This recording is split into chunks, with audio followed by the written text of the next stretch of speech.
we'll give everyone a moment to join, and then we'll dive in. I'm for those of us, and I'll start sharing the PDF on screen as well. We are in the middle of page 103. The paragraph that starts books like those are nauseating.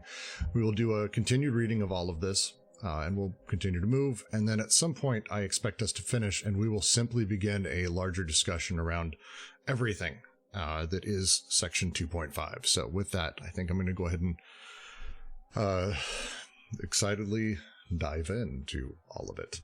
So as always, thank you very much for joining us today on the Deleuze and Guattari Quarantine Collective. We are continuing our reading of Anti-Oedipus, now the second time around. We're in section 5 of chapter 2, as we go through the conjunctive synthesis of Consumption-Consummation, which essentially is actually just a very long section explaining all the broken parts of things that came before, especially Oedipus, which we're mostly going to be shitting on for the next 20 minutes and then having a larger discussion around.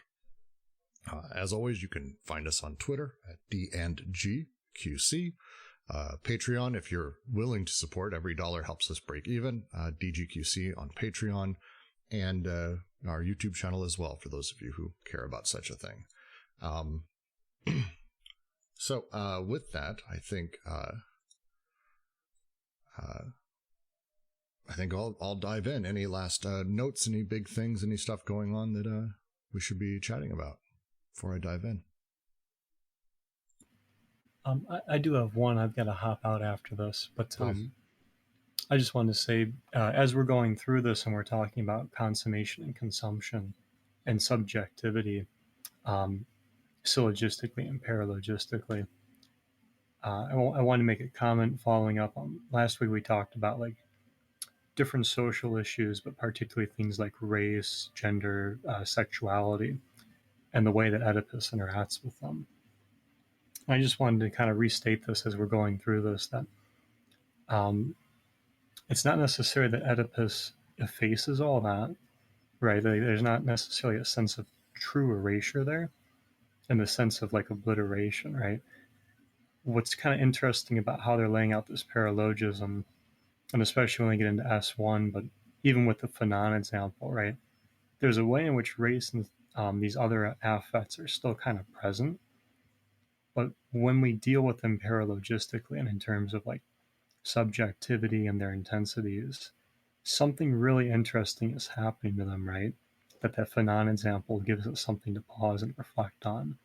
So as we go through this and we kind of finish up this section and move into these paralogisms more directly next week, it's something to think about and have in mind is what does happen to these effects, right? How does Oedipus engage race, things like race or sexuality, but also as Deleuze and Guattari, right? How does it displace those? Oh, cool. That was the last bit I had. Oedipus displaces, but also integrates them. That's a fantastic preview of how the rest of this section plays out. So thank you very much, Jack. But with that, I think I'll go ahead and begin diving in. And again, we are middle of 103.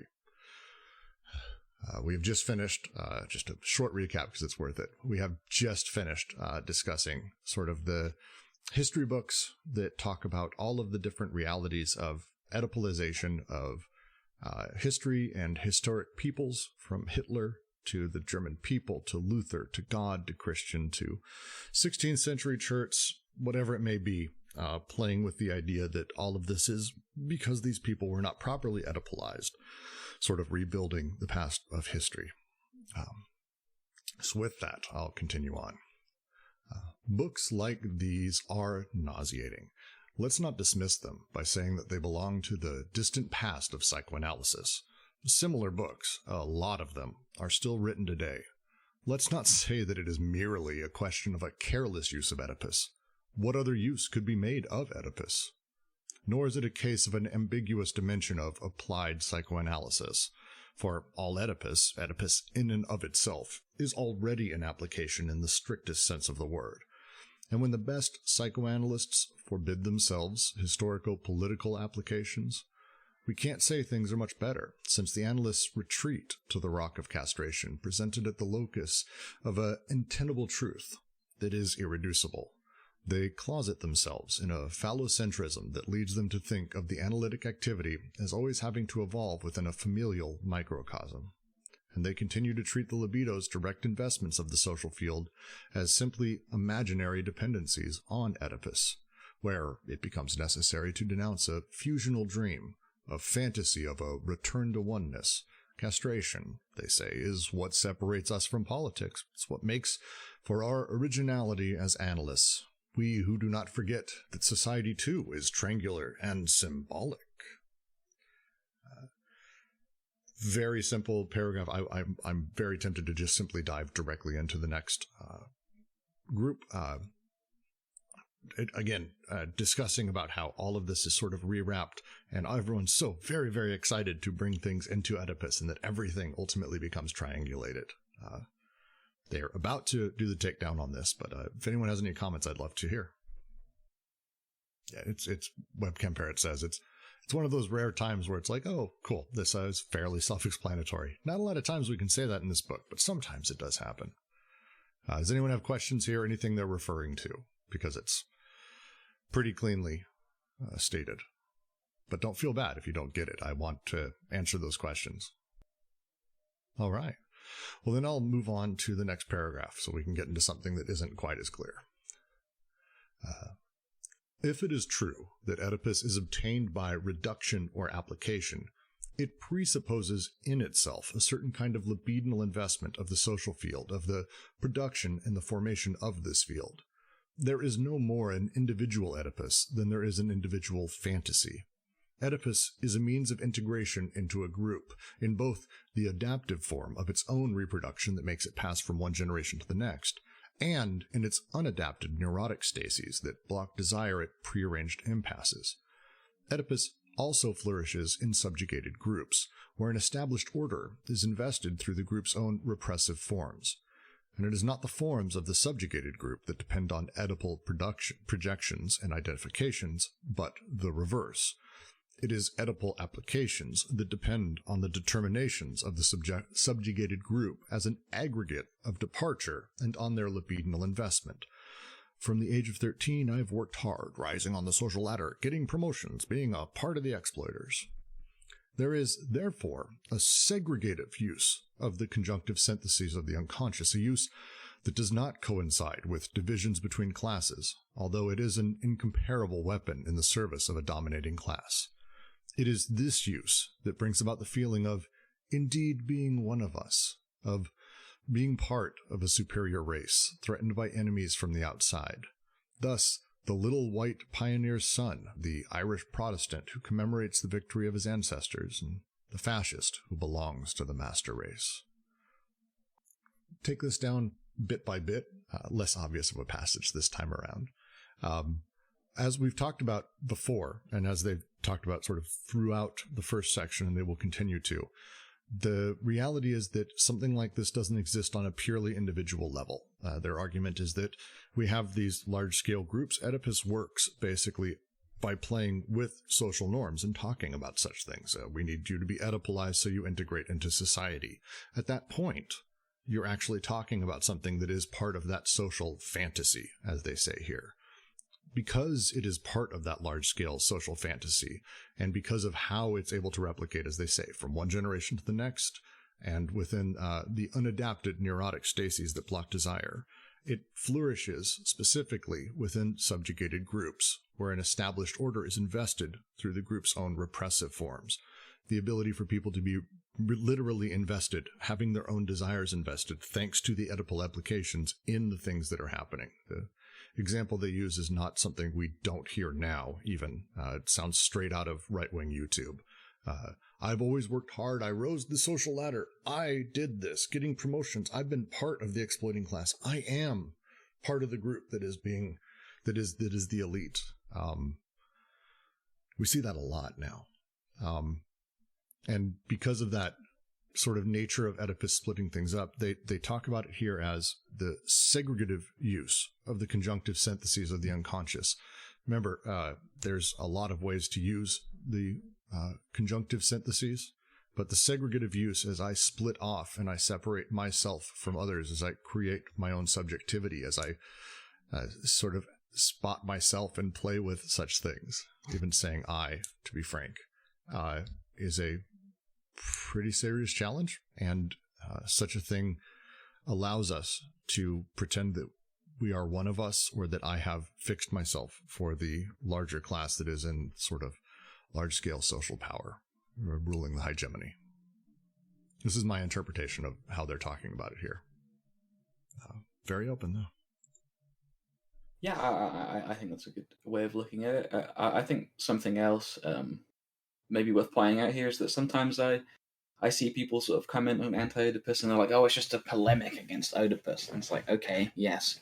But I think more importantly, and what they're sort of affirming here, is that Oedipus is an example of a specific problem, of a specific way of doing things, of triangulating things, pushing things into certain boundaries. And then we can apply this like same specific criticism of the example of Oedipus to other systems like that. And they're doing that here when they're talking about, the person sort of integrating themselves into society in a certain way because of Oedipus and things. Rimke asks, does the segregative use of the syntheses then only happen in relation to Oedipus, or is it always a result of the synthesis and Oedipus is later related to it? So the answer to both is no. I think the answer is a little bit more complex than that. Segregative isn't a thing that is determinative within the third syntheses. The third syntheses being that of the conjunctive. Sort of just say it again, sort of what the conjunctive synthesis is. The after effect of the way that the first two syntheses, which is connection and disconnection, basically production and recording happening back and forth. Afterwards, the interplay of this setup sort of produces intense experiences, produces intense sensations, and after that happens, the subject, I, or you, Rimke, for example, we sort of realize this. We consume them after the fact, and we say, oh, that's me. That's how I feel about a thing. This is how I feel. I did this. The way that Oedipus and other we'll talk. They talk a great deal more about this, but this is less about Oedipus directly. Oedipus is, I think, a symptom of this, but they're talking about the way that representation at a large scale works within the unconscious, specifically within Oedipus. The way that it functions is it plays us into a place where the only thing I have to sort of understand myself is a bifurcation. I'm either like mommy or like daddy. That's it. There's no sort of, maybe daddy, mommy, uncle, the example they use, the uncle who's out for war, the unemployed aunt, the cousin, the neighbor, there's this large tapestry of people, but Oedipus literally says that, boom, everything has to be one of those two. And you start at this point separating not only those around you into one of two and having sort of everyone represent mommy or daddy, but because this sort of nature impinges upon you, suddenly you start segregating everything and you start playing into the place of, I am this race, I am with this group, I am Oedipalized, I am not Oedipalized, the sort of nightmare that sort of comes with that. So it's not necessarily only in relation to Oedipus. Oedipus is a brutal version of it, and a really good one that we still suffer from today, despite people not saying it explicitly.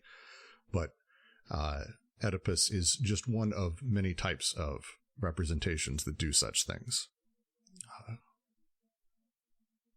Oedipus is a phenomenal example of it. They're going to get a great deal more into representation, how it functions in Capital, Chapter 3, which is going to take us a lot more than 3 readings to get through a few of those sections.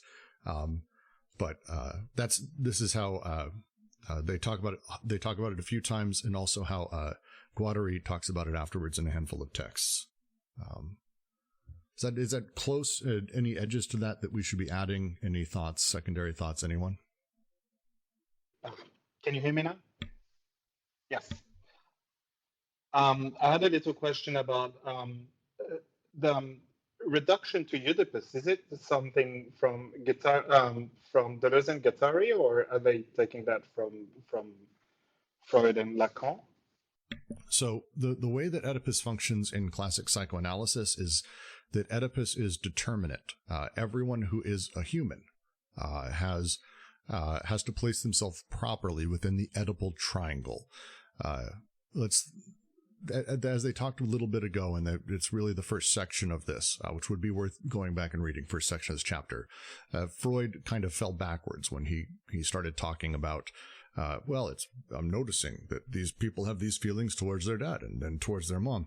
It must be that they don't have healthy relationships. People who have healthy relationships with their mom and their dad like this, and let me define what healthy means, tend to come out very nice and productive on the other side, as an idea. Where that started spurning and where it really spun off, I don't even know if people. I've heard people argue that Freud didn't even necessarily believe in the Oedipus complex, and that it kind of was this monster that got away from him. Sorry to interrupt.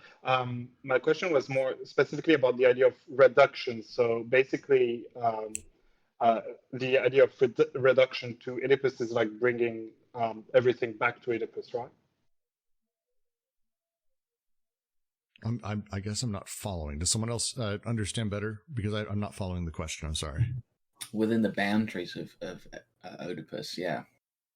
You might use the term like colored by Oedipus instead or something, Okay. Yeah, because actually the French word is even more confusing to me. And but actually reduction makes most sense. Now I've spotted it. But even what you said also helps too. Thank you. You could say it's like a bias or something. It is a reduction, but it's like not clear what they necessarily mean. Yeah, in French they use rabattement, which is like bringing back to. Interesting. They use a lot of that folding talk inside of this. Interesting. Yeah, we'll speak about folding at the end because I'm still a bit confused. We'll get there. To continue to the next paragraph. Oedipus depends on this sort of nationalistic, religious, racist sentiment, and not the reverse. It is not the father who is projected onto the boss, but the boss who is applied to the father, either in order to tell us, you will not surpass your father, or you will surpass him to find our forefathers. Lacan has not demonstrated in a profound way the link between Oedipus and segregation. Lacan has demonstrated in a profound way the link between Oedipus and segregation, not, however, in the sense where segregation would be a consequence of Oedipus, subjacent to the fraternity of the brothers once the father is dead. On the contrary, the segregative use is a precondition of Oedipus, to the extent that the social field is not reduced to the familial tie, except by presupposing an enormous archaism, an incarnation of the race in person or in spirit. Yes, I am one of you.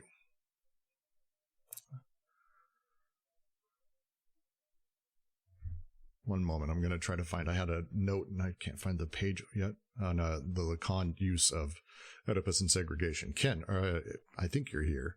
Do you have any reference to Lacan segregation, or do I need to go looking? Yeah, you'll probably have to go looking. I'm not sure. I don't know where he uses segregation. But while you look, I think the important distinction here is that, not all boundaries are bad. It's sort of having your boundary making faculty usurped by some sort of dictatorial will. What you are is presupposed and predetermined. So like any sort of disturbance all relates back to Oedipus. If I have some sort of psychotic break because like 3 of my family members die, and then I get cancer, and I lose my house or something, that somehow that would relate back to Oedipus is like this sort of asinine triangulation and presupposing of what structures your subjectivity. And this, the Lacan line goes back, and it's the same one. I've linked to this a couple times. It's one of my favorites. I'm posting it in the chat. It's Once again, the conversation between the patient that Lacan brings up, who talks about his father, who saw the transvestite prostitutes, it's the term they use, and the father was angry and hateful towards them. Those guys should all be killed, saying awful things. The patient really had his feelings of his father ruined over such a thing. The quote goes, "There are many references in Lacan, mostly during the 70s, where segregation is linked to power struggle, to history, to capitalist pseudo-discourse, and to science. However, in Seminar 18, Lacan claims, quote, 'It should be said, there is no need for ideology for racism to be constituted. All that is needed is a surplus jouissance that is recognized as such.'" We can see from this quote that beyond any identification, beyond any imaginary tension, any logic of mass culture or historical factors, Lacan refers to jouissance as that which is at the heart of the matter of segregation. We clearly understand that what is usually denied is the jouissance of the other, but this is not the most interesting part. It is here we can retroactively think of the scope of another of his écrits, one from his early teaching, going back 20 years in his work to the point during his research on paranoia. Lacan states, quote, "When he attempts to show that it is precisely the cacan of his own being that the madman tries to get in the object he strikes. Here, in fact, we see the seed of all segregation, since it is one's own jouissance that remains misrecognized. It is when something of this jouissance returns from the other that the most fundamental denial sets into drive emotion in order to attack it." Even though psychoanalysts may subscribe to movements that make fundamental rights into consideration, and I think it's desirable they do, they always have on the horizon the limits of what is at stake at this level. There is a real hatred of extremism and fanaticism at the root of segregation. This real can only be treated on a case-by-case basis, taking into account the subjective logic of the individual who professes it. Even so, if psychoanalysis can open up a question about this, it would be a valuable contribution to the world. It's a wonderful little note on sort of the nature where hate comes from. To bring that back to this paragraph, Lacan's concept of the fraternity of brothers and talking about sort of how society at once works when the father is dead, this is not necessarily where it comes from. As they say, the segregative use is a precondition of Oedipus, to the extent that social field is not reduced to the familial tie except by presupposing an enormous archaism, an incarnation of the race in person or in spirit. Yes, I am one of you. The ability to sort of reinforce that precondition is the nature of what Oedipus does, the preconditions of all of that, because it's sort of subsumed into what Oedipus is itself. How Oedipus works, I suppose I should say. I might have something here, unless you want to move on. No, I find this actually pretty fascinating because it's incredibly relevant to today's world. Okay, so I have an example. So representation and segregation. So where does the enjoyment come from for flying like a Blue Lives Matter flag or an All Lives Matter flag? It's not that I enjoy from some sort of direct holistic identity. My enjoyment comes from what that representation excludes. So I enjoy the All Lives Matter flag because it excludes the Black Lives Matter notion or something like this. And so, I mean, that's sort of the psychoanalytic sentiment in this realm of segregation and enjoyment, is that the enjoyment isn't necessarily a cohesive group identity, like in some sort of positive sense. The cohesion and the group identity, the enjoyment that secures all of this, is predicated on an exclusion, on a persona non grata, on an enjoyment of the other that is feared. And then representations are used to secure this. I like that. Holland says similarly, historically, the content or rationale for segregation has varied considerably. Totem, clan, religion, race, nation, sorority, fraternity, sports team, and so on. But the form of the illegitimate synthesis remains the same, on the basis of a segregation aligning the subject with a superior us versus an inferior them. A fixed sense of identity arises that rejects as undesirable the multiform possibilities of nomadic subjectivity. It's the nature of, again, on the one side you have the paranoiac, on the one side the schizo. The paranoiac demands knowledge and the understanding and belief of segregation and tying two things. Oedipus, by utilizing representation the way it does, illegitimately uses that last synthesis right before you're created, as it starts creating those sensations and putting those things together. It creates that moment where it says, oh, this is actually what you are. I am a white man. I'm an American. I am tall, straight, cis, monogamous, not into poly, like all of these things that I am versus the things that I am not, which is also implicit. It's one of the things Oedipus and other representations do, Oedipus being kind of a brutal one, again, because the natural binary of what you have a choice of is to identify with mommy and daddy. The nuclear family is just an awful version of this. But ultimately, it reduces, as he goes on to say, the nuclear family, the segregation of it, reduces to only two the range of subject positions generated within it. The object of desire, agent of prohibition, mommy, daddy. That's why Oedipal subjectivity is so abstract, guilt-ridden, and modern, because its entrapment in this narrow confines of the nuclear family as a segregated institution of reproduction under capitalism. It's a very, very particular setup that the entire thing operates with. But to continue, I'm going to read the next paragraph because it flows off of the Lacan quote and what Ken was just saying. This is not a question of ideology. There is an unconscious libidinal investment of the social field that coexists, but does not necessarily coincide with the preconscious investments or with what the preconscious investments, quote, ought to be. That is why when subjects, individuals, or groups act manifestly counter to their class interests, when they rally to the interests and ideals of a class that their own objective situation should lead them to combat, it is not enough to say they were fooled. The masses have been fooled. It is not an ideological problem, a problem of failing to recognize or of being subject to an illusion. It is a problem of desire, and desire is part of the infrastructure.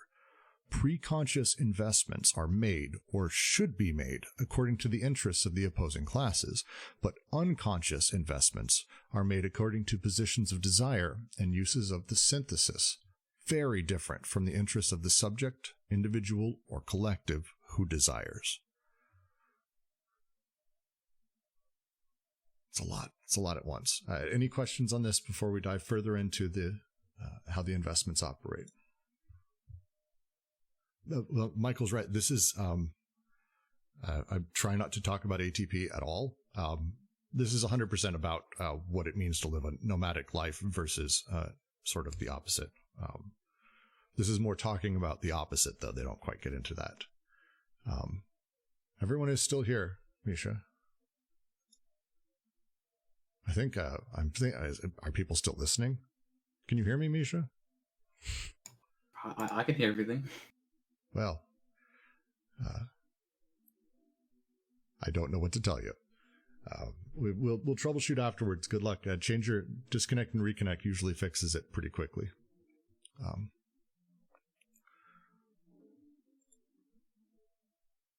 Any questions, thoughts around this? Because they're talking about, again, a thing they've brought up very lightly, but they're starting to get into the idea of preconscious versus unconscious investments, which is its own really difficult, fun thing. Does anyone here want to take a crack at it? Because I don't have a smart way of saying it. Take a crack at what, sorry? What's the difference between unconscious and preconscious investments? Well, in order to make like the distinction between unconscious and conscious, there has to be some kind of coding, right? something that has to be coded into something that can be separated in the first place. And I would say pre-conscious implies that it like comes before that code, that it's even possible to separate that way. Perhaps in the same vein that they might use intensive. I like that. One of the challenges I've had is I've heard people literally claim, and I'm not sure I haven't been able to see a lot for it, that Deleuze and Guattari are basically saying we have an unconscious, we have a pre-conscious, and we have a conscious. And I'm not sure that necessarily flows, more that they are describing how the unconscious functions and then other things come from that. Is that close or no? I'm sure it's like somewhat existential, right? Like we just happen to have structures in place to see things as either conscious or unconscious, but that doesn't mean that that's like an inherent part of the way that we think. But it's still real in a sense because we see it that way.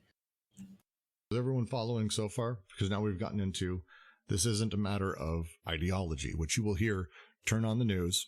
They'll talk either about Trump supporters or Biden supporters, the right or the left, as all of these things are being done by ideology. That the matter of a Trump supporter or someone who's on the right wing, why are the poor whites voting for someone who's so rich? It's in their best interest to go otherwise. That's just because people lied to them or they tricked them with gun rights or whatever.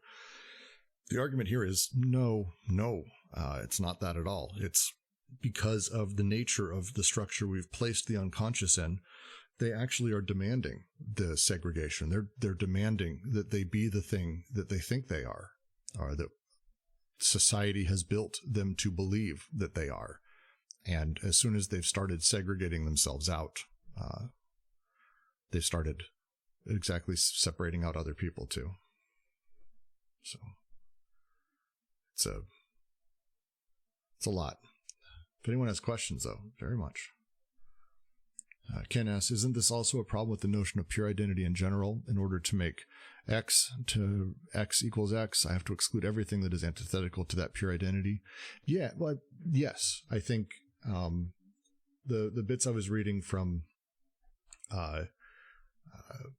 Holland, I think, really state it very clearly that in order to align with an us, there has to be a them.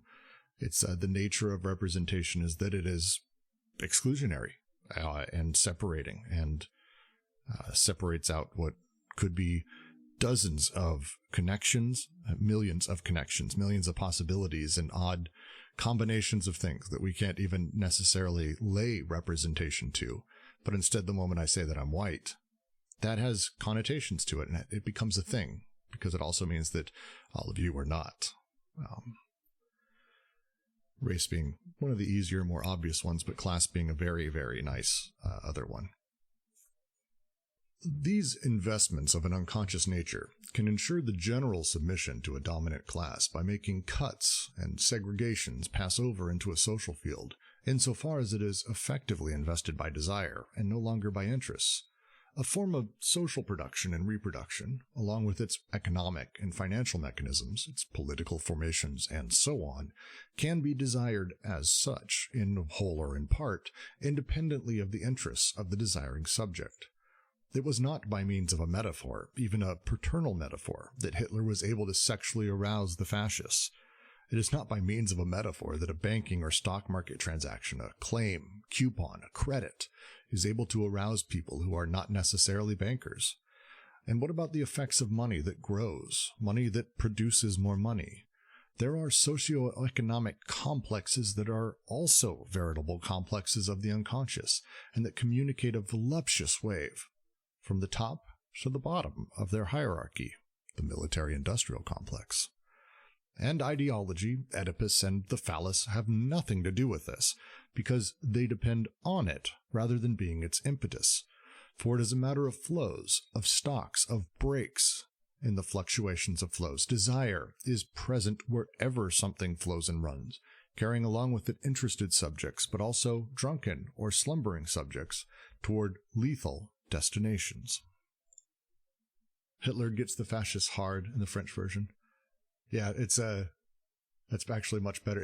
It's quite intentional language, though, because the reality we're talking about is that these actions excite people, and they do so at the libidinal level. There is that desire that is being aroused and played with and tickled. The same with if you didn't watch Wall Street Bets and everything that happened with GameStop. Go there. The absolutely insane nature of most of those comments was absolutely sexual. Like, not even ironically. I think the top post right now on Reddit in the last year was something about it, and the top comment was, "Stop, I can only get so erect."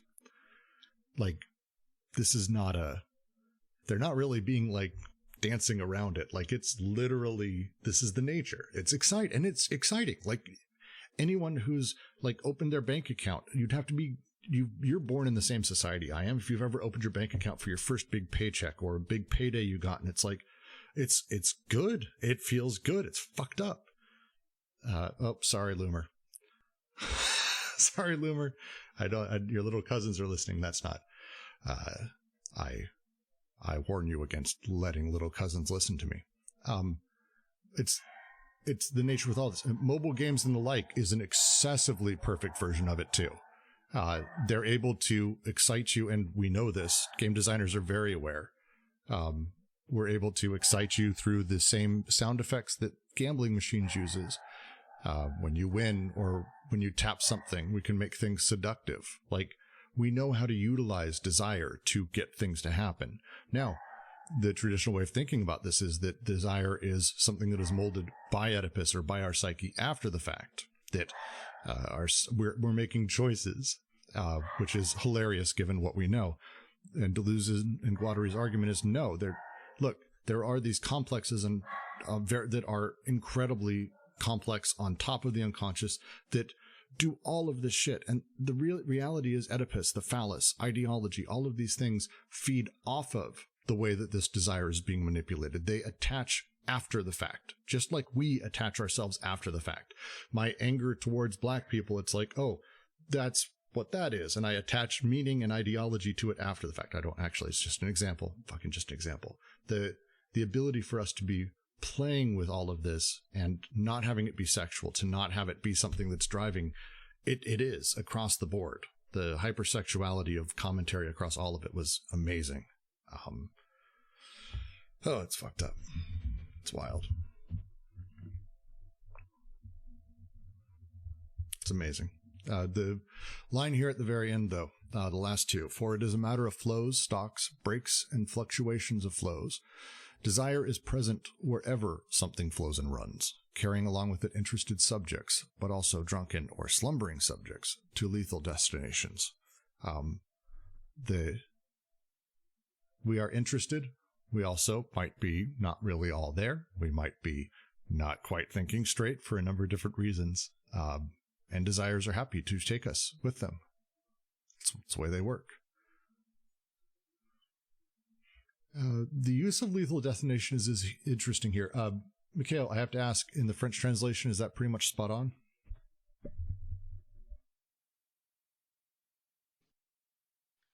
Sorry, I was just getting a charger. What's the English? Where is it? It's the drunken or slumbering towards lethal destinations, the end of the paragraph. Lethal, yes, deathly. Destination is a bit different in French. Oh God, how do you call that?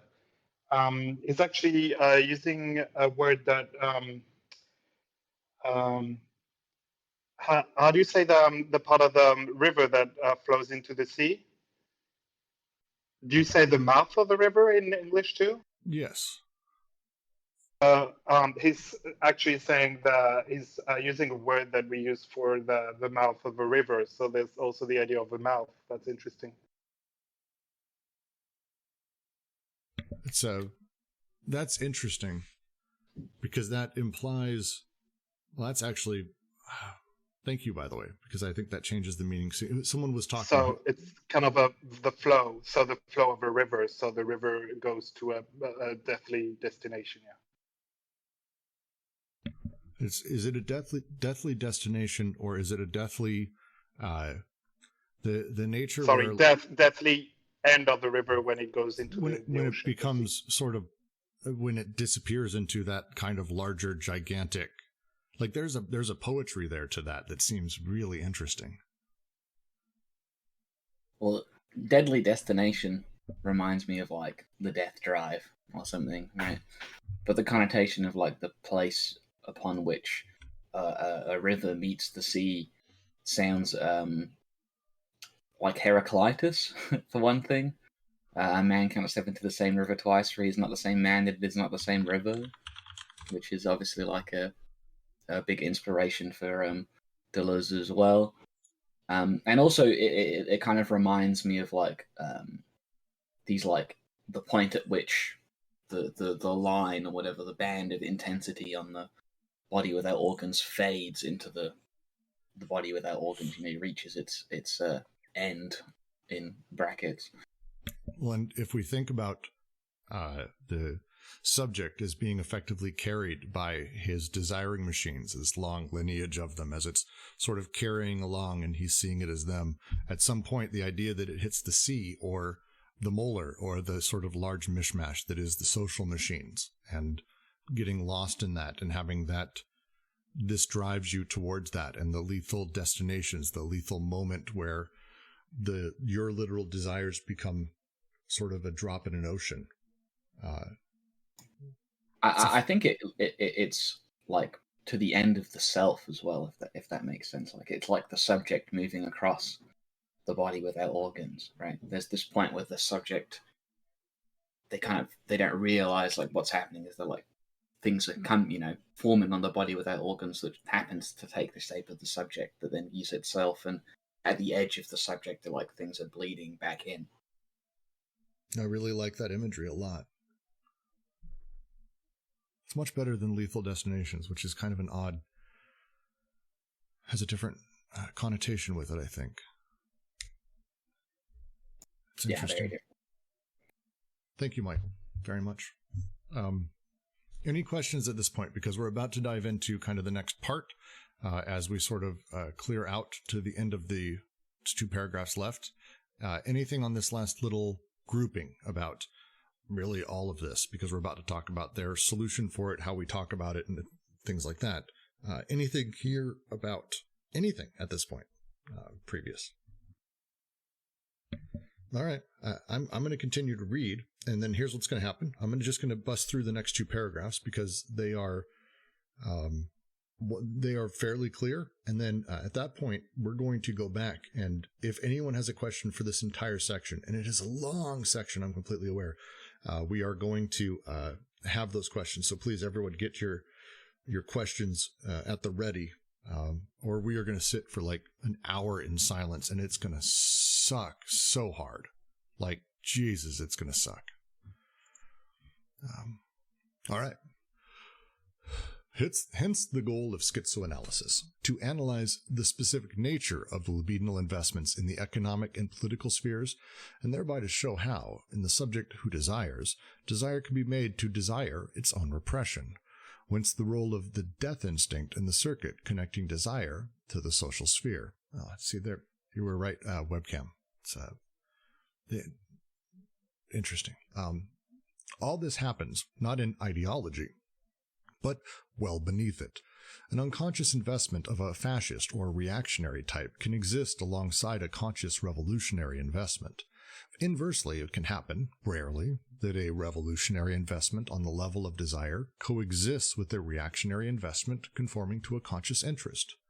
In any case, conscious and unconscious investments are not of the same type, even when they coincide or are superimposed on each other.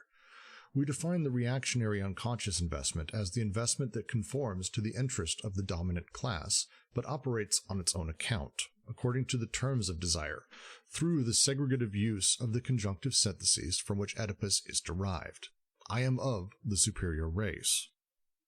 The revolutionary unconscious investment is such that desire, still in its own mode, cuts across the interest of the dominated, exploited classes and causes flows to move that are capable of breaking apart both the segregations and their edible applications, flows capable of hallucinating history, of reanimating the races in delirium, of setting continents ablaze. No, I am not of your kind. I am the outsider and the deterritorialized. Quote, I am of a race inferior for all eternity. I am a beast, a Negro. End quote. I'm going to finish here. There again, it is a question of the intense potential for investment and counterinvestment in the unconscious. Oedipus disintegrates because its very conditions have disintegrated. The nomadic and polyvocal use of the conjunctive syntheses is in opposition to the segregative and biunivocal use. Delirium has something like two poles, racist and racial, paranoiac segregative and schizonomadic, and between the two, ever so many subtle, uncertain shiftings where the unconscious itself oscillates between its reactionary charge and its revolutionary potential. Even Schreber finds himself to be the great Mongol when he breaks through the Aryan segregation, whence the ambiguity in the text of great authors, when they develop the theme of races as rich in ambiguity as destiny itself. Here, schizoanalysis must unravel the thread. For reading a text is never a scholarly exercise in search of what is signified, still less a highly textual exercise in search of a signifier. Rather, it is a productive use of the literary machine, a montage of desiring machines, a schizoid exercise that extracts from the text its revolutionary force. The exclamation, so it's, or the meditation of idiotur on race in an essential relationship with madness. Yeah, So this- I mean, I think there's a lot to say there. I think that whole last section on that last page, I could almost rant endlessly about what they're talking about with like a literary machine in the text. There's an essay by Foucault that seems like very similar to this, and obviously Deleuze and Foucault were quite close, called "What is an Author," where he sort of pontificates on the authorial. I can't remember he uses the word like machine, the author machine or the author process. But I actually want to go back to the earlier bit first, when they talk about the revolutionary, sits alongside the fascist just fine.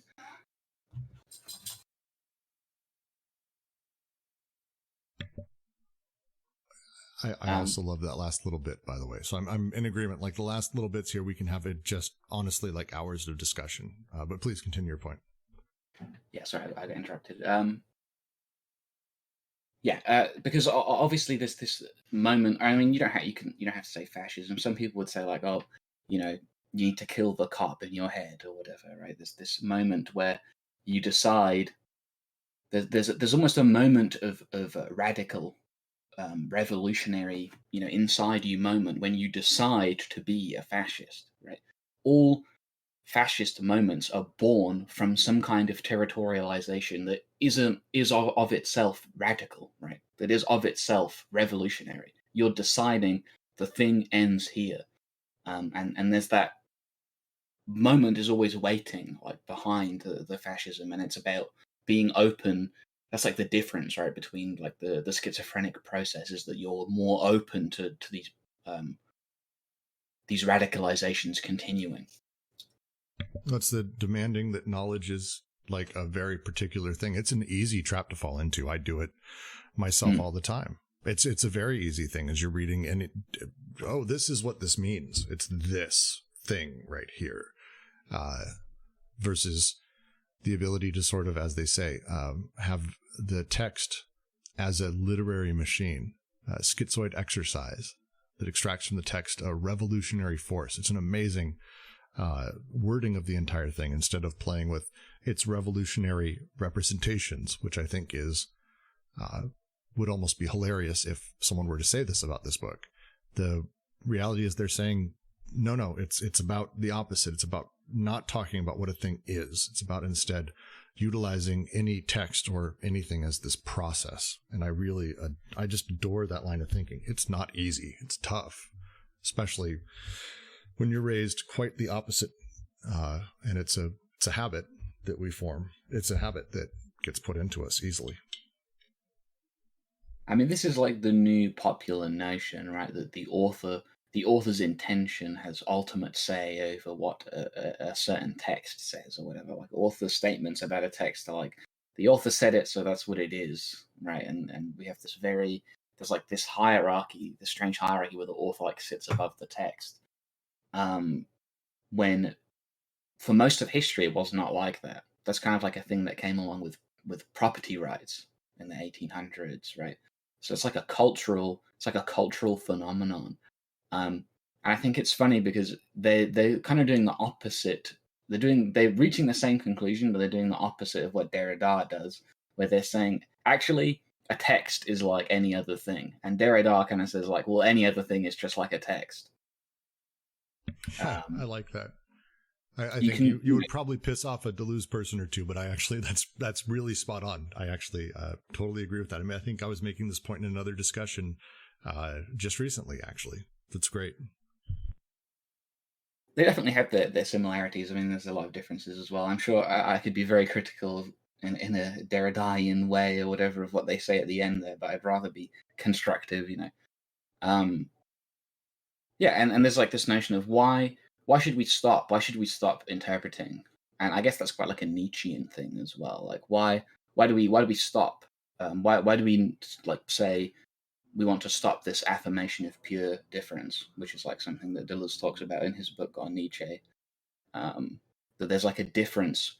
There's a difference between like a Hegelian like dialectic or whatever, like something on the inside, like you take the whole or whatever, and then eventually within the whole something arises to challenge the whole. And it's like, no, why don't we just treat things actually as other, as actually different, and leave it open to viewing it outside of our own context in that way, or in a wider context. It's playing back into the idea of allowing desire to be its thing. You know, the paragraph a few bits ago, I scroll back up to it in the one I'm streaming, where they say, it is not by means of a metaphor that Hitler was able to sexually arouse the fascists. Like that line has like a lot of context to it, a lot of ways to take it. But the two, I mean, on the one side, it's them saying like, it wasn't that like Oedipus, like it wasn't that like Hitler didn't do this by metaphor. Hitler didn't win everyone over by saying, well, maybe this sort of thing, let me tell a story. Like he was able to directly interface with desire and that nature of things when they're talking at this very end part about how literature does very much the same thing. And Deleuze will go on in Francis Bacon, Deleuze's The Logic of Sensation, is a wonderful treatise on how this functions. The diagrammatics with him and Guattari, I think, I want to say the Faciality Plateau, like across the board, we're talking about a lot of ways that talking about how desire is directly interfaced with these things rather than, you know, these weird layers and abstractions and representations that we put on top of stuff. Sure, that's maybe how we talk about things, but that's not what's directly dealing with us. It's not by means of a metaphor that a banking or stock market transaction, a claim, coupon, or credit arouses people who are not bankers. It's because it's dealing directly with their desire. Yeah, it's sort of easy to just kind of say, oh, all the fascists are just being completely irrational or whatever, like they're just awful. And then like there's nothing substantive, like to them at least. Obviously not to us, but to them there's something substantive to what they're doing. It's not just like this from the air, you know, thing. Like Hitler was successful because he was convincing. Sriff asks, was last week's reading of the first part of the section recorded? I wish it was only last week's reading. The last 2 weeks' readings of this section are recorded. They're on YouTube if you go to our live streaming. They will be on the podcast whenever I decide to stop being a lazy asshole and get caught up properly. I haven't done that yet. Probably the next couple of days. I should get us pretty close to caught up. The Rimke asks, and it's a great question, is what is igitur? The line being the exclamation, so it's, or the meditation of igitur on race in an essential relationship with madness. Michael wants to take on igitur. Yeah, I actually bought this book today to understand. Oh God, can you hear me now? This microphone is not very interesting. Yeah, This quiet, is yes. not very easy to use. I don't know how. Can I microphone on? I don't think I can. We can hear you. We can hear you. Okay. It's story by Mallarmé, which is basically we only got fragments of it. He never really finished it. So the fragments were published. So I have here quick explanation of the storyline, and I'll translate it into English straight away. So the main character is the last heir of its race, is invited by a prediction in a book to accomplish an immemorial thing, an act who's supposed to abolish randomness. Hazard is different in English. Randomness, let's say. So he's getting out of the room and goes downstairs with the book and a candle in an underground passage to the tombs of his ancestors.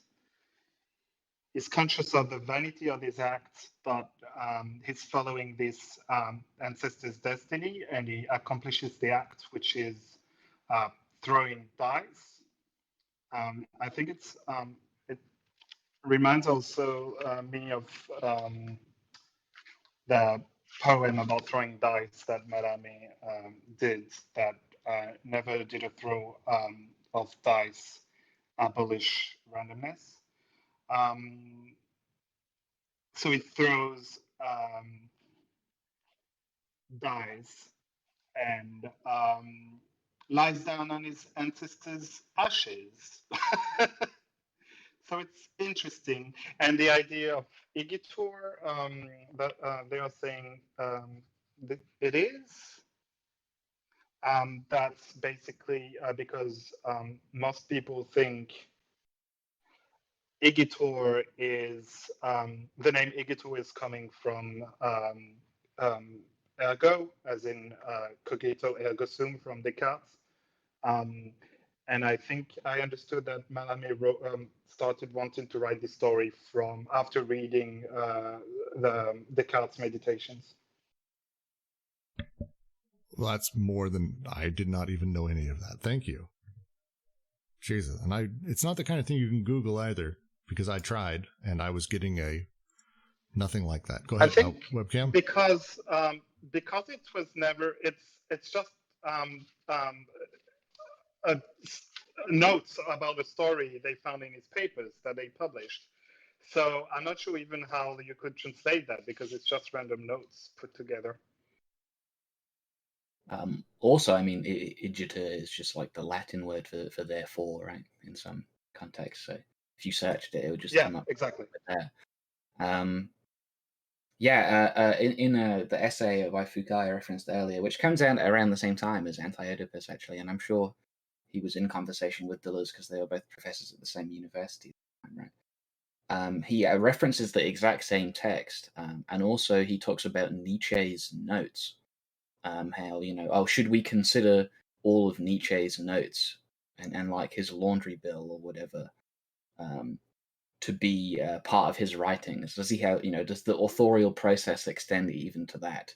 And I think he uses like this Mallarmé text as an example, like of these notes that were kind of put together into some substantive whole, despite that having nothing to do, despite Mallarmé not actually doing that himself. And Derrida kind of takes that same point in that essay to its ridiculous extent when he does like Nietzsche's philosophy of umbrellas, takes the note left behind from Nietzsche saying, I have forgotten my umbrella, and using like some ridiculous notion of authorial intent, like creates an entire philosophy of umbrellas about, what did Nietzsche mean when he said he forgot his umbrella? That I think is quite funny.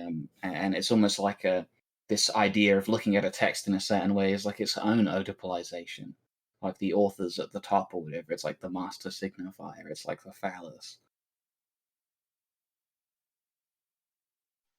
Yeah, I think actually this was edited at the time of the writing of Anti-Oedipus, and mine is a new version where they actually explain that original editor put them in a certain way, so basically changed maybe what the way things were put together, and the new version is actually just the notes in the order where we found them, really.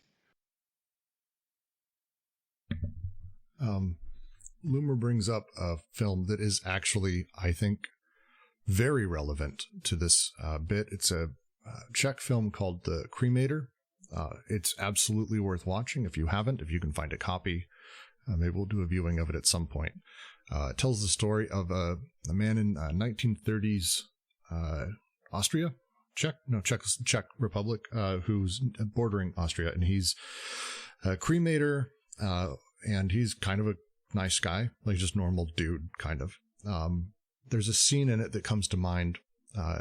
He gets introduced to a German or an Austrian who comes over, and he's like, "Hey, you should join the Nazi party. Nazis are great. Hitler's amazing." And he's like, "Oh, I can't. I'm Czech. I'm born Czech, raised Czech, died Czech. Grandparents are Czech. Everyone's Czech." And the German, he says to the German, he goes, "I probably only even have one drop of German blood in me after all this time." And the German looks at him and goes, "Yes, well, we sensitive people, we can smell that drop."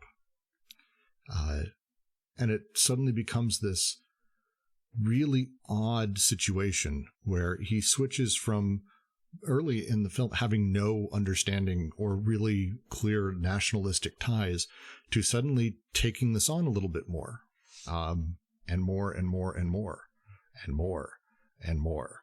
And I won't ruin the film. It is really dark. It is very dark, and it is very depressing, but it is the story of how a person can be told what they are by just a few simple words that don't even have, like, not even scientific, positive, logical bullshit truth, but like, "Oh yeah, maybe I can smell it. You got a drop of blood in you. Don't worry." It's like at that point, he's like, "Oh, I'll probably be safe because I have that drop of blood." And everyone starts having, it just shifts the conversation to being this entire other thing. Absolutely what they're talking about here. 100% what they're talking about here, because it changes his entire outlook on life, slowly corrupting him when he does, till he does some terrible shit. Terrible shit. Man, that book, I shouldn't have brought up that movie. It's terrible. Terrible, depressing film. Good film, though. Yeah. All right. So, before I dive too further, it was the cremator. I don't even know what it is in its original language. I just know it as that. All right. So now we finished this section as we've gone over sort of how Oedipus works with the subject, how it creates and messes with desire during the third synthesis, during the parallelisms that it sort of suffers upon us. What questions do you have? What issues do you have? What thoughts do you have? Where would you like a little bit more time spent? We have some time right now. I've got time to just allow this to become really awkward and long with a shit ton of silences. So please ask a question. Not sure you understand what, sir? You cut out there. Sorry, mathematic stuff. And I'm still not sure I understand this idea that you fold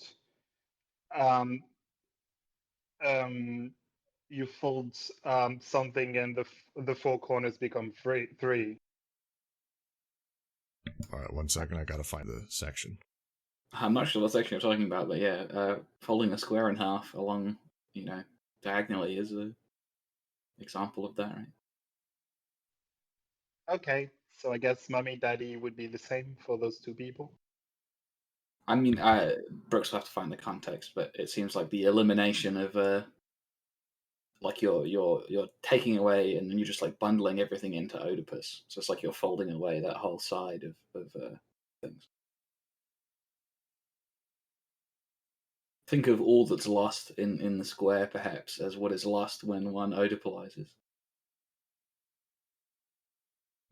So it's the top of 101, bottom of 100. To read the section aloud, The Oedipal operation consists in establishing a constellation of biunivocal relations between the agents of social production, reproduction, and anti-production on one hand, and the agents of the so-called natural reproduction of the family on the other. This operation is called an application. And this is the line. It is as if a tablecloth were being folded, as if its 4 corners were reduced to 3. From that moment, it is a foregone conclusion that the collective agents will be interpreted as derivatives of or substitutes for parental figures in a system of equivalence that rediscovers everywhere the father, the mother, and the ego. To very much simplify this, I think this may be actually them stating something complicated. This is their attempt to be simple, I think. So how I read this is very much what Webcam Parent said, that if you imagine it's a 4 corners or 1,000 corners, because they use the example of a tablecloth, take all of the points. Let's make a big geometric shape of all of the things in your life right now that is connected to you via social production, reproduction, anti-production in the entire social sphere of your experience. Like, just do that for a second. Think of how many it is. It's more than 4, by the way. Now, let's reduce all of those to 3 corners. Now, when you fold them, when you fold those points, the points start to overlap. So everything, every one of those points in that geometric shape, inside of any actor network, inside of any connected tissue network graph we may have, if we reduce it to 3, every point overlaps on one of the 3, mommy, daddy, or me. So either every relation that I have is me, or it is mommy, or it is daddy. This is what they're trying. It's a terrible way of doing it, but this is, I think, what they're trying to say that everywhere suddenly discovers mommy, daddy, me. Where it's Brooks goes to work and I see the secretary, I say hi, I go to my desk. I'm in a desk of about 22 people and I have different relations with all of them. I have a manager, I have a larger manager, and I have a CEO of the company, as well as I have the people at the security guard at the front desk. And as I walk outside, I see the parking attendant and I say hi. This is all of that. But my relations in all of this have to be reduced to 3 points. Everything does. That's the nature of Oedipus. It's the forced application of it. And it is absolutely something that these people sort of go with and people in general do. So it's why everything is, that's Brooks having a poor relationship with his dad, or he has daddy issues. A girl strips. Oh, she has daddy issues. Daddy wasn't around a lot, etc. I mean, maybe a different way of putting it is if we had like the tablecloth, right? And diagonally, whatever, it's blue on one side and it's red on the other. And blue is like all the stuff that could reasonably be Oedipal, right? And red is all the stuff that isn't. And then somebody comes along, Freud or whatever comes along, and he folds the tablecloth and he's like, it's a blue tablecloth, look, it's blue. And you're like, it's not, I know it's not blue, you folded it. Like, what about before you folded it? And he's like, I don't know what you're talking about, it's all blue. You can't show me a red part of this tablecloth, it all looks blue. I found that to a lot of the problems I have in general to understand this kind of text is I need to have a mind picture, and a lot of the time it's difficult to picture things. I think it's not, they're just using it as like another way of explaining it, right? I don't think it's necessary to understand it that way. Yeah, but it makes perfect sense. Because I don't really go for like the geometric visual stuff either, to be honest. No, I'm trying. I tried to explain it. It's again, I think your explanation's great. It's very simple. What they're trying to say here is just everything ends up being collapsed. It doesn't matter how many times. And it reduces everything to these 3. Everything to the 3. That's why they use the 4 plus. I think it's also. Sorry, I think it's another. There's a difference, between 3D and 2D, and then you say something is in 2D, but there's actually a lot you're missing if you go in the 3rd dimension. I'm going to think through ways to explain this better, but yeah. It's fair. Go ahead. I was just going to say, move on a little bit and say, how do we feel about the term paralogistic? Well, it's the fallacious logic at a basic level is how I understand the term. It's something that seems logical but isn't. It's alongside logic, right? Alongside Yeah. logic.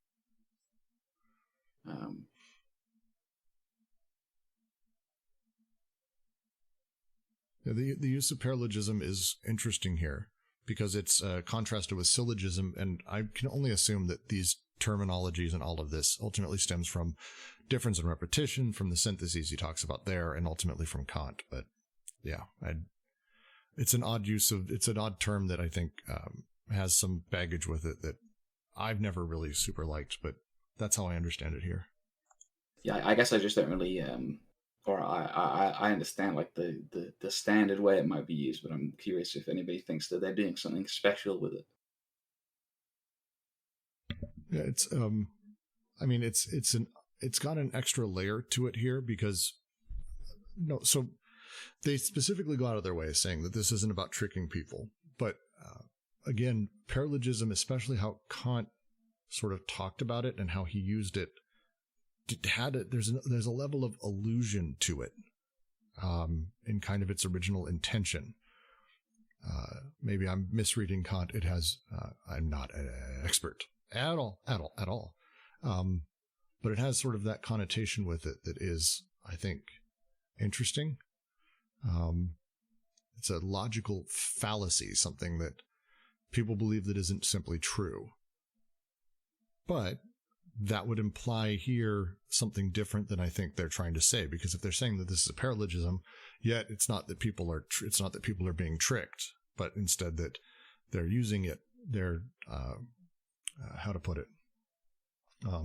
It's not that people are necessarily being tricked by the representation into believing it. It's they had the wool pulled over their eyes, which paralogism kind of implies, in my understanding.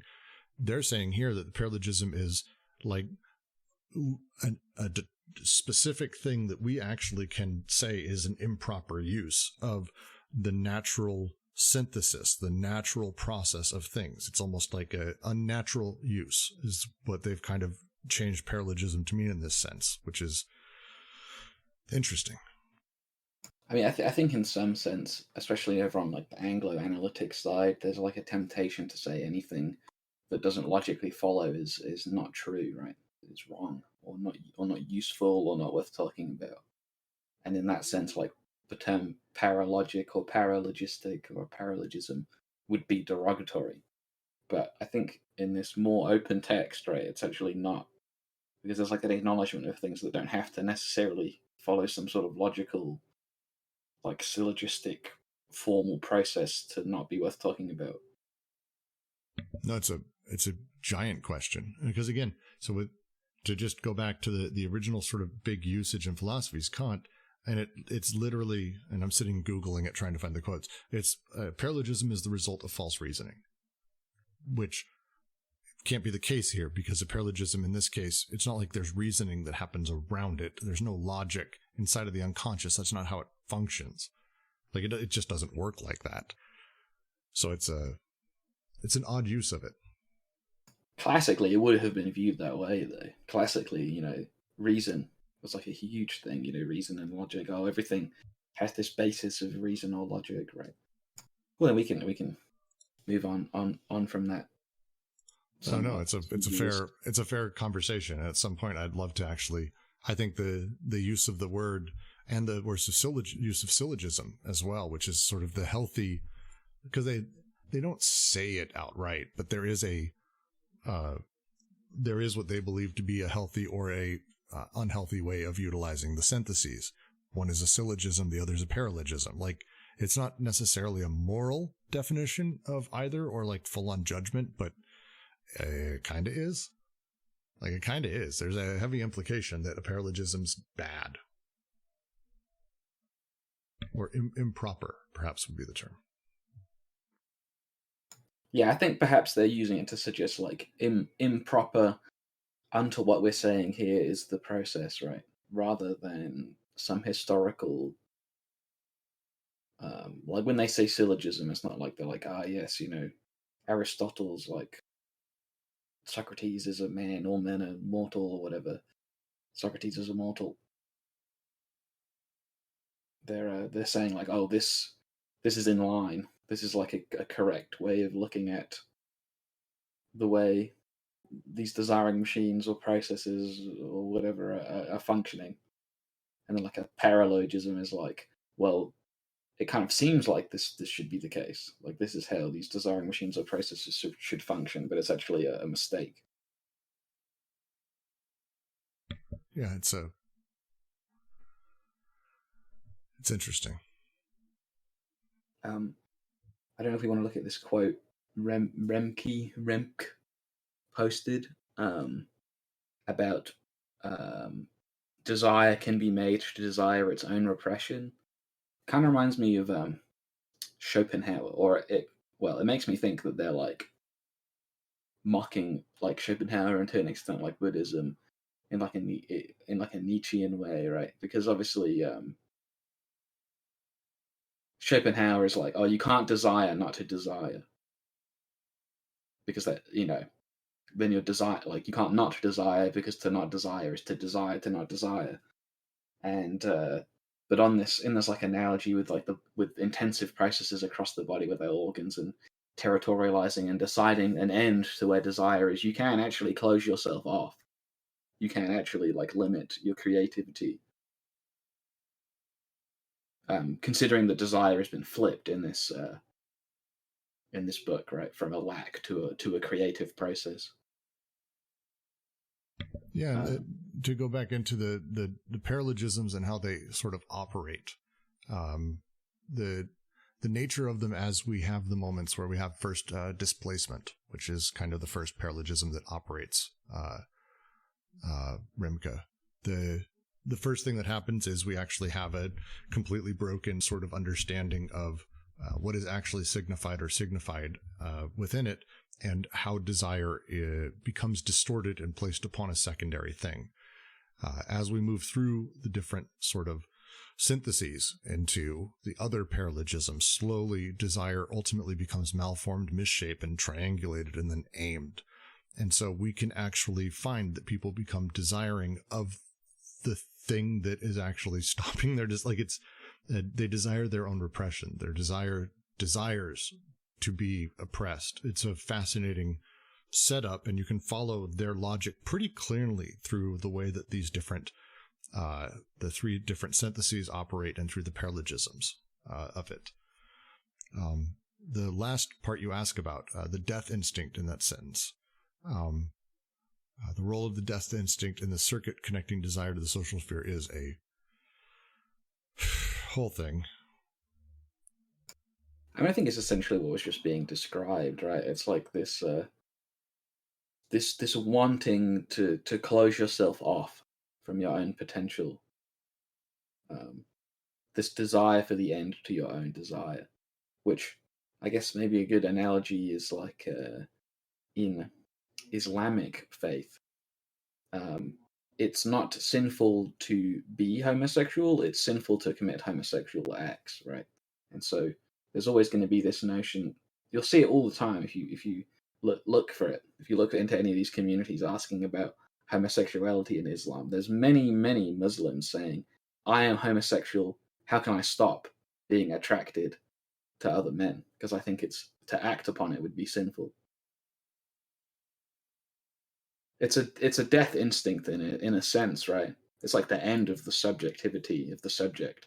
Like if we kind of imagine it as like the egg or whatever of the body without organs, and the subject is like floating around on it, there are going to be intensive processes that go outside the subject, and the schizophrenic would be okay with that, right? They would just accept that these things are kind of breaking free from the borders of what they think of them as themselves, and the subject would change to suit this.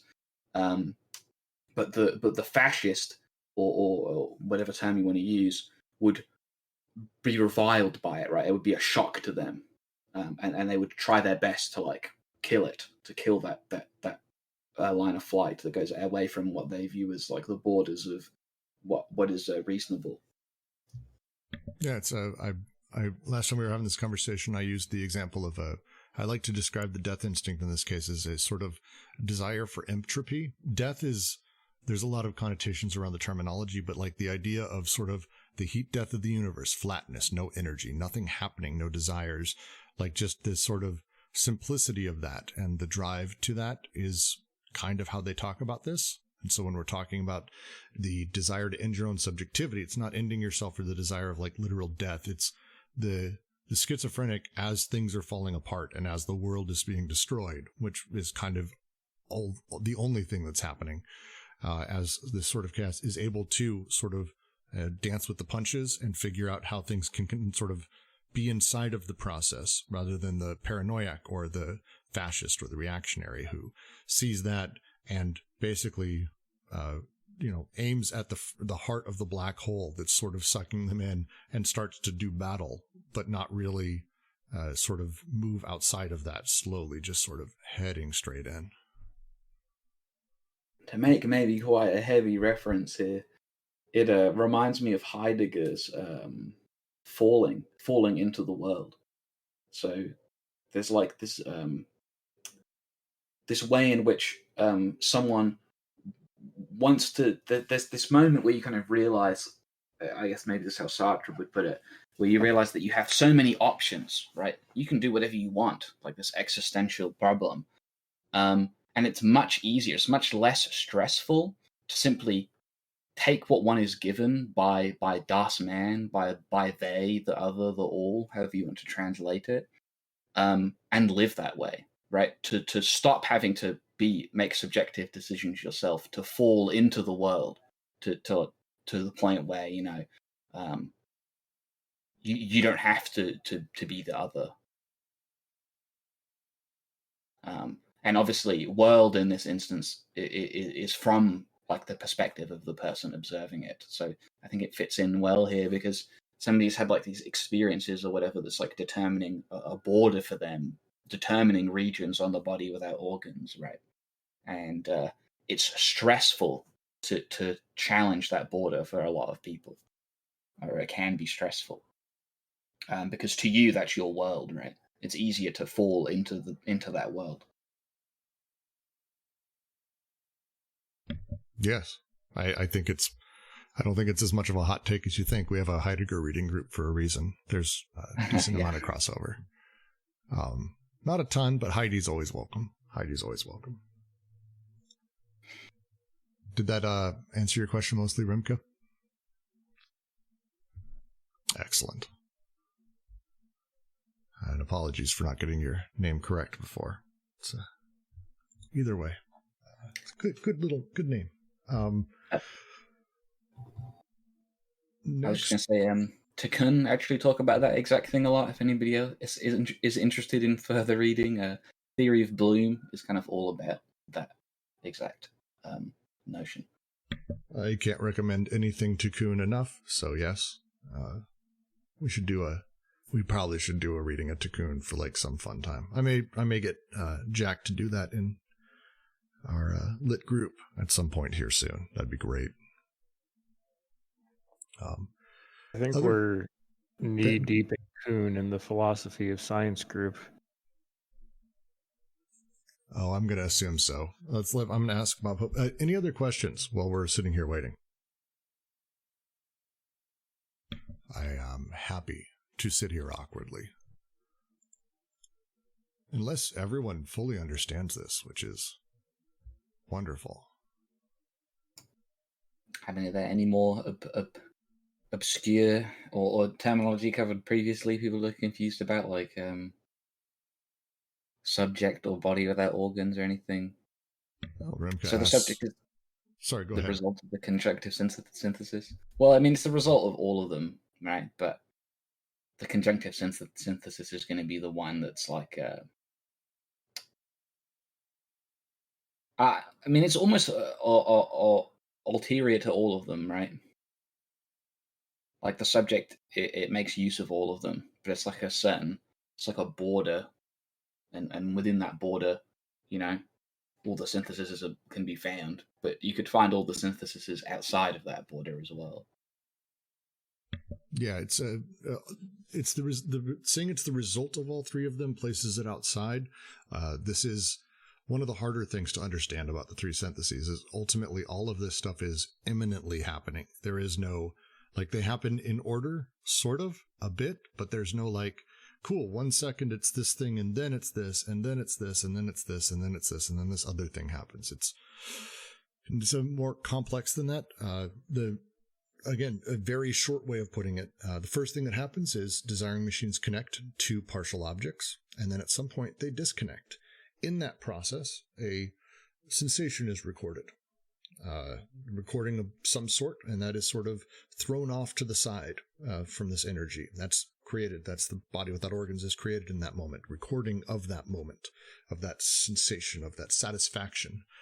But with that, in the final conjunctive synthesis, that sensation needs to be consumed. We don't just, like, there isn't just a shit ton of sensation out there. It needs to be enjoyed by a thing, or suffered by a thing, I think they say is the two that they really go with, probably other things. But the subject emerges after that sensation exists, the enjoyment, suffering that is produced from the interplay between production and anti-production, those two things firing off, and shit tons of it every moment, all the time. And then boom, subject sits there and like it consumes the enjoyment or suffering. And that's you. And you get to go, oh, yes, that strawberry was good. Oh, yes, I liked that. You didn't. Shit happened before I existed or before you even noticed it. But you're able to say that because it's sort of the nature of consummation. You get to have mastery or ownership over that body without organs, which becomes you. That's you. It's a fun part. So there is a subject. I think Michael. even that is pre-subject, right? Because that's like the conscious, but we could say that there is a conscious without the subject as well. So it'd be like another abstraction from that, where one is actually regarding the self as an independent thing. Because I think it's possible for like a very rudimentary intelligence, like some insect or a bacteria or something, to understand or enjoy, eating or reproducing, right? Without them recognizing themselves as a subject. Yeah, I think a lot of this stems. It's probably best generally to think when we talk in these simplistic terms of a 2-year-old or a 1-year-old, when they're literally learning how the world operates. As the age we are, these things are sort of not only second nature, but we've now layered in representations and understandings and phraseology and all kinds of bullshit on top of all of it. But the nature of like a 3-month-old or a 6-month-old or whatever, where it goes like, it pushes the dog and it sees its hand and goes, oh, that's me. That boom, right there. That's the conjunctive synthesis. And it's not that the baby goes, oh, that's my hand. I have a hand. Like, it doesn't think these words. It doesn't have this conception. So it's just the moment of recognition of its own sort of power and strength. So it's that's how I understand sort of where it kind of comes into play. So yeah, it's pre-conscious. Yes, it's unconscious. All of these things happen in the unconscious. This is not part of the conscious self, although it really controls a lot of the conscious self. But that last step is where it's like, oh, that's me. I ate the strawberry. I did the thing. The immediate recognition of such an act is done prior to me even being able to place words to it, or even say these words that I'm saying to you right now, which is wonderfully confusing and difficult in itself. I mean, I think that's part of the power of why it's the description of a desiring machine or a process or a flow is so powerful, right? Because it's just describing a way in which these intensive flows can come about, and it doesn't have to be unconscious or conscious, because it's not like these things go away once the conscious is there. Like they cross that border as well. Understand the connection he makes between Oedipus and desiring production, namely them both being at the end. I'm not sure what the passage says, but it says, thus it must be said of Oedipus, as well of desiring production, it is at the end, not the beginning. So, okay. We're going to have to separate a couple things out here. So that the conversation around Oedipus, we need to understand they're making an argument against the idea that innately at the beginning of the existence of our soul, conscious subjectivity, whatever the fuck wording, Oedipus is there. Oedipus is the natural state of our ego, id, and superego. And it is at the beginning. This is not the case. This is where this is literally them saying, it must be said. We'll get to desiring production in a second. It is at the end, not the beginning. But Oedipus, because Oedipus displaces the limit, internalizes limits of things. It's the sort of instrument of gregariousness. It's how we deal with things at a social level. If we didn't have social societies, Oedipus wouldn't be a thing. It's by nature predicated upon the social structures that I'm within and how I interact with them. Because of that, it can't come at the end, is sort of their beginning argument. The other half of that is where they talk about desiring production. We have seen that desiring production was the limit of social production, always thwarted in the capitalist formation, body without organs, at the edge of a deterritorialized socius, the desert at the gates of the city. But it is urgent, it is essential that the limit be displaced, rendered inoffensive, that it pass or seem to pass into the social formation itself. They're talking at this point from the other direction, is how I read this, where they're the limits of social production, where the complexities of multiple humans and all sorts of things working together, the limits of that are where the actual desiring machines sort of are. There's no desiring machines the desiring machines are literally everywhere, but we need to talk about them in order of regimes. We have the molecular regime, which is just the desiring production, like the little desiring machines connecting, disconnecting, creating, doing all that shit. And then we have the social machines. That's the molar. They are effectively, think of them as meta desiring production. That is what it is. They're a meta level of the entire thing. So at that meta level of desiring production, think about it as like a layer cake. You go down to a certain point, and at some point, you no longer have social machines. You only have desiring machines. Desiring production starts somewhere, there's a line there. It's not a hard line. It's blurry and it's difficult. But that line is what they're talking about here. So we're able to surmise what Oedipus signifies. It displaces the limit, internalizes it. Rather a society of neurotics than one successful schizophrenic who has not been made autistic. Oedipus, the incomparable instrument of gregariousness, is the ultimate private and subjugated territoriality of European man. By breaking down the fuzzy wall between the social machine and the desiring machines, by saying, which Oedipus does, that they're effectively the same fucking thing, because I have to be Oedipalized in order to deal with society, and all of society also has the triangle placed within it. We have suddenly changed a whole bunch of shit about how everything actually works. They want to reverse this. They're saying, actually, no. Oedipus doesn't come at the beginning of desiring machines, just as desiring machines don't come at the beginning of social machines. They're not in the same fashion, and they want to readjust these things. This is how I read that. I may have explained it very poorly. I think maybe a somewhat jovial, easy way of making an analogy is, I'm sure we've all heard this kind of joke or whatever, like a philosophy of apples or whatever. Everything is either an apple or not an apple. It's like, okay, yes, technically everything is either an apple or not an apple. But are we actually saying ontologically, right, that is the relevant statement about all things? That before I decided to make this philosophy or whatever, everything was either an apple or not an apple. It's like, no, I came to that conclusion after observing things. And it's kind of like that with Oedipus, right? Like, this stuff has to happen first before we decide that it's Oedipus at all. It happens after. And I think it's the same thing with desiring production. I can only realize that I desire or want a thing after I'm like aware on some level, whether conscious or unconscious or preconscious, of what that thing even is. That I'm aware that it even is a thing with a border. And it's easy to decide after the fact that everything is either mummy, daddy, or me, right? It's It's easy, just like how I can, whatever, just decide that after the fact everything is either an apple or not an apple, even though that has no descriptive power.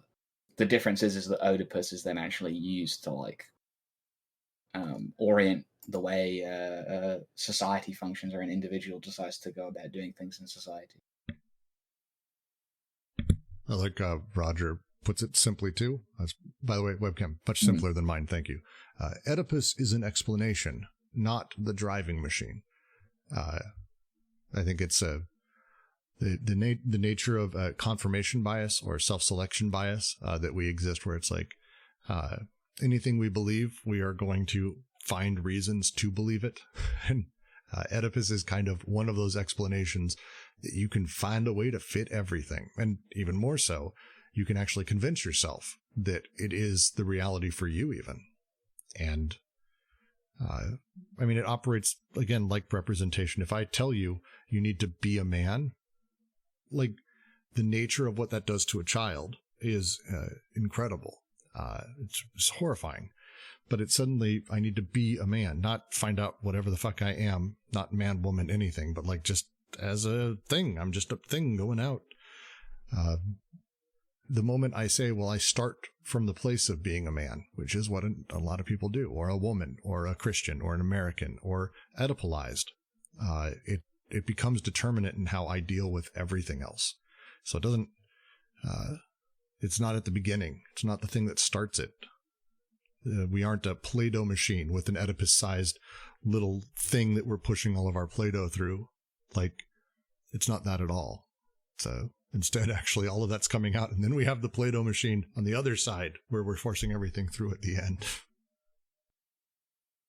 So that the issue you're having with the phrasing of the limit, it's tough to explain the difference between the two regimes of the molar and the molecular. This limit of deterritorialization must now pass into the interior of the molar organization, and it must be applied to the factitious and subjugated territoriality. This limit is where I end and society begins. It's a decentered subject, whatever, but there's a reality there, that there is some point when that happens. It's where I'm, just me versus all of it, or where my desiring machines are going, or things I can be part of, the large scale, larger representation, that limit.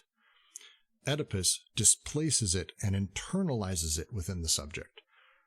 It's because society doesn't want un-Oedipalized people, and they'll get into this, especially in capital. But everyone needs to be Oedipalized to deal with society at large. And this becomes that thing where it's like this limit of where the person is now and where society stops, because that kind of, there's a downward force and an upward force. I think they talk about that actually quite a bit later on. The pressures of society on a person, the pressures of us upwards, whatever it may be, internalizing that and having that forced inside of me, the limit being completely displaced, suddenly desiring machines are actually part of the social unit. Representation runs the desiring machine suddenly. That changes the entire relationship that desiring machines have to social machines. Now we have a social machine effectively inside of us, and that's what Oedipus does. It's an incomparable instrument of gregariousness. Gregariousness in this case means the sort of loudness within a crowd, being effective, hitting all the other pool balls of people as you sort of make your way through. And this is very much what they mean here as well. It's a really, really difficult thing to grab. So I'm going to definitely, I think I have to spend some more time on it. Sorry, Michael. Michael asks, they keep speaking about the wandering of the schizo. Is that coming from Freud, Lacan? The wandering of the schizo is very early in the book. They talk about schizo on a walk is a better example than a patient on a couch in a psychoanalyst's office. That's paraphrasing. It's not a direct quote. The idea of a schizo on a walk is able to connect with effectively anything. It can kind of just go about its day, and its life is a process as it's walking. That's their own, from their own. So they continually use that imagery because the schizo on a walk is a big deal to them. It's someone who's freely sort of connecting as they go. It's funny that we have a word for walking without purpose in French, and you have to say out on a walk in English. Yeah, I mean, I don't even know if out on a walk necessarily gets it across. Was I just completely... Yeah, I was muted, wasn't I? I've been reading. God damn it. In French, it would be something like errance. And, it's like wandering without an objective. Was I muted? You are. Yes. Excellent. So it is from page 9 is where the line is. It's a schizophrenic out for a walk is a better model than a neurotic lying on the analyst's couch. A breath of fresh air, a relationship with the outside world. Lenz's stroll, for example, is reconstructed by Buckner. This walk outdoors is different from the moments when Lenz finds himself closeted with his pastor, who forces him to situate himself socially in relationship to the God of religion, in relationship to his father, to his mother. While taking a stroll outdoors, on the other hand, he is in the mountains, amid falling snowflakes with other gods, or without any gods at all, without a family, without a mother, a father, or nature. What does my father want? Can he offer me more than that? Impossible. Leave me in peace. Well, I'll take a stab at Bostgerd's question. Asks about specifically on page 103, where they talk about reactionary versus revolutionary investments. And it's towards the end of towards the end of the entire section, where they're ultimately talking about kind of the nature of, on one side you have, let's see, where is the exact line? So the reference is midway through 105. The paragraph goes, all this happens not in ideology, but well beneath it. An unconscious investment of a fascist or reactionary type can exist alongside a conscious revolutionary investment. Inversely, it can happen rarely that a revolutionary investment on a level of desire coexists with a reactionary investment conforming to a conscious interest. The nature of a class. Let's talk about class for a second, because I think that's a little bit of what they're hitting here. Class is a thing that we are determinate of within our social structure. This is not a unconscious thing. This is, the unconscious is not super aware necessarily of our class, or at all. And my place within society is an incredibly complex set of representations. My value or my incentive within being in a specific class within society changes based on a number of different factors. If I'm wealthy, white, in America, it kind of incentivizes me to be a little bit on the reactionary side of things, for sure, when it comes to my conscious investment. However, vice versa, someone who is a poor, immigrant Mexican, generally speaking, their class interest is not that of the reactionary, from a way that the society is structured kind of way.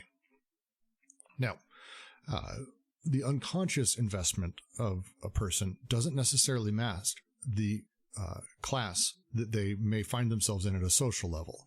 Instead, their desires are being played with at a different level, as they talk about a little bit later, and I'm not going to explain that, but I'm going to talk through instead the implications of it, because the nature of reactionary investments at an unconscious level is that of segregation, separation, me being good, you being bad, knowing what things are, demanding that we have specific definitions for things and that things are what they are, and sort of, again, demanding and fighting for that paranoid reactionary and sort of reaction. This can happen in a bunch of different ways. On the revolutionary side, I'm much more apt. A revolutionary unconscious investment is someone who is apt and ready for kind of change and embracing it and kind of, dealing with things as they happen. Very simplified version of it. What they're talking about here is that an unconscious investment of a fascist or reactionary type, someone can be fascist in every single way or reactionary, and also their class. They may be poor Mexicans living on the border in Texas. We saw with the latest election, actually, more of them came out by 4 or 5 times the number for Trump this last election than the election before, despite everything. They may have a conscious revolutionary investment and very much want that the world to change and say this. And this is a thing you will hear amongst a lot of reactionaries. They have a conscious revolutionary investment. The world needs to change. I need everything to shift. The banks are destroying everything. The hegemony is ruining my life. We need to do something about the banks. This would be the revolutionary conscious investment. The unconscious investment, however, because they have in their desire the demand for things to be Oedipalized, for by univocalization, for having hardened representation as being the truth that they need to get back to, or the fear that exists there, the kind of drive, the sexual desire that Hitler was able to get people excited with, or the allure of wealth that makes people excited, whatever it may be, can exist in the unconscious despite the revolutionary conscious. They say it can happen the other way too. It's more rare. I can give you examples. It's a reactionary investment conforming to a conscious interest. The revolutionary desire is actually the unconscious, is actually the sort of conscious side of that, which is a fascinating thing. It happens the other direction. I look at Los Angeles and California, I think is a very simple version of this, of people who have absolutely reactionary tendencies, but their generalized investment, but instead their sort of desire is ultimately revolutionary. It's an interesting back and forth that pushes people in some odd directions. So that's how I understand they're explaining these, is kind of those setups.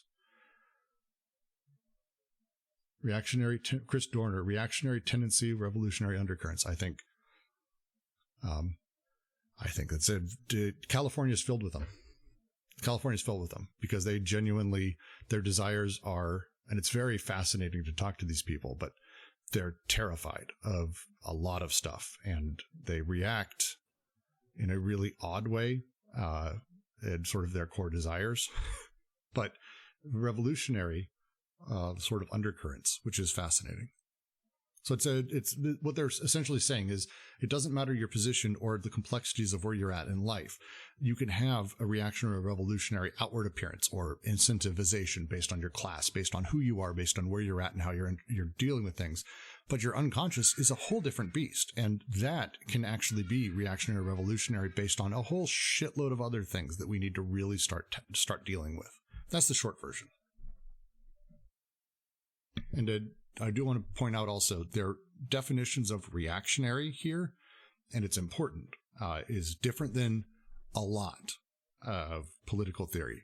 They're specifically saying, and they say it cleanly, we define reactionary unconscious investment as investment that conforms to the interest of a dominant class, but operates on its own account according to the terms of desire through the segregative use of the conjunctive synthesis from which Oedipus is derived. I am the superior race.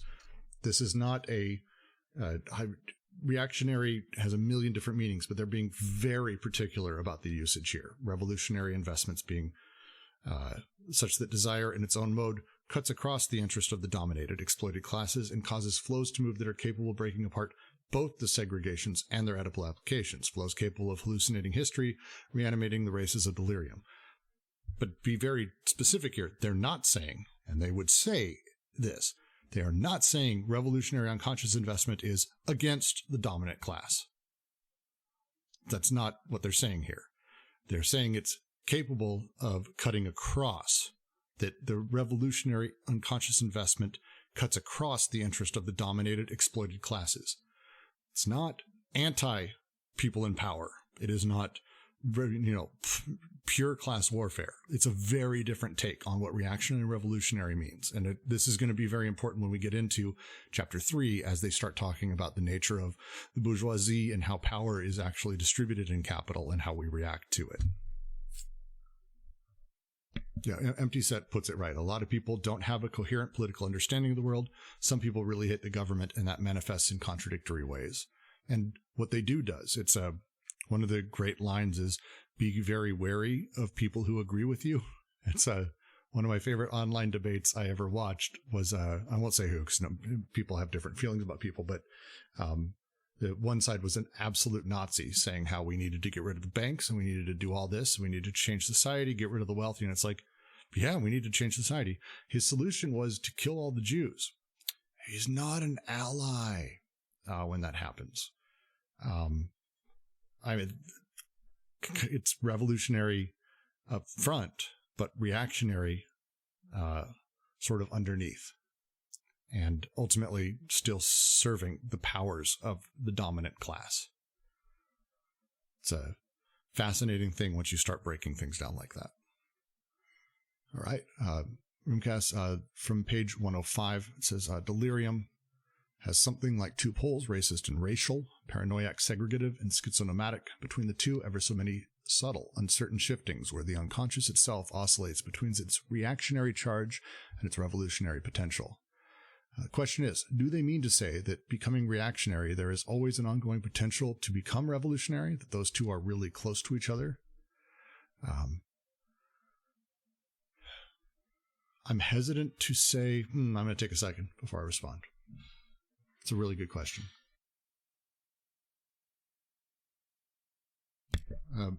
I'm hesitant to say in a direct response to Rimke that they would say that they're really close to each other. They do say they're two poles. I would say that they're opposing, and distance is not so much the question. Their use of the phrase between the two, ever so many subtle, uncertain shiftings where the unconscious itself oscillates between a reactionary charge and its revolutionary potential. The usage here is intentionally analog, that there isn't a way to really divide up, well, here's the 19 steps between reactionary and revolutionary. Instead, it's a gradient. It's open. It's on its way.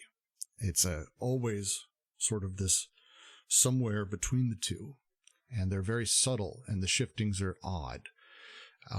It's not that they're close. It's that it's very difficult to tell them apart on their surface. Their line, even Schreber finds himself to be the great Mongol when he breaks through the Aryan segregation. I don't know if it's necessarily them saying that they're making a leap, that these things are super close, but that the poles may be incredibly close. They may be very far, but that the shiftings between the two and the oscillations are basically constant. But it goes back to, I think, the line webcam parent, like, really attached to at the end of the, because again, we can spend so long on the last two paragraphs. But like they say very cleanly, reading a text is never a scholarly exercise in search of what is signified, even less a highly textual exercise in search of a signifier. Rather, it is a productive use of a literary machine, a montage of desiring machines. That line is not there because suddenly they want to talk about books. They want to talk about the very nature of how all of this sort of plays in, how these desiring machines play in, and that when you're searching for a meaning in a text, which, or in search of a highly textual exercise in search of a signifier, suddenly it's a broken moment.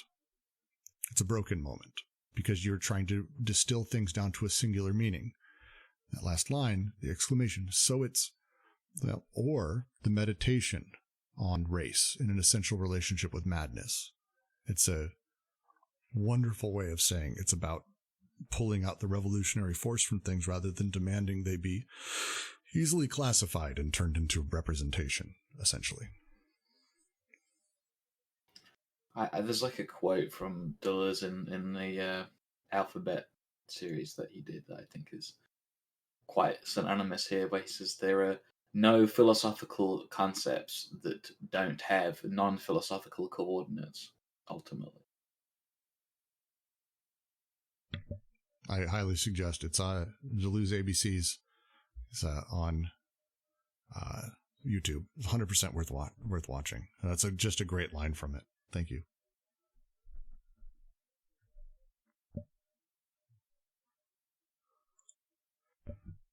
All right. Any last questions or thoughts before I shut things down and move us out of this long reading? And we finally get to finish 2.5 after 3 weeks, which is nice. And we get to really, the great part is the next section, which is wonderful. It's a recapitulation of the three syntheses, because we now get to re-summarize everything and maybe take a step beyond Oedipus, because so far we've been going through everything with an eye on Oedipus specifically, and now is there a way for us to take that next step forward? The eyes of Nietzsche throughout. Yeah, the next section is a bit of an overview. It's also a little bit of an easier read than the last few. So, but if there's no more questions, I'll give Loomer a chance to finish typing. I think we will begin to end the stream. And you guys are welcome to hang out, say hi, chat a little bit, but I think we're going to go ahead and finish up today. So thank all of you for joining us. Be watching same time next week. We'll move into 2.6.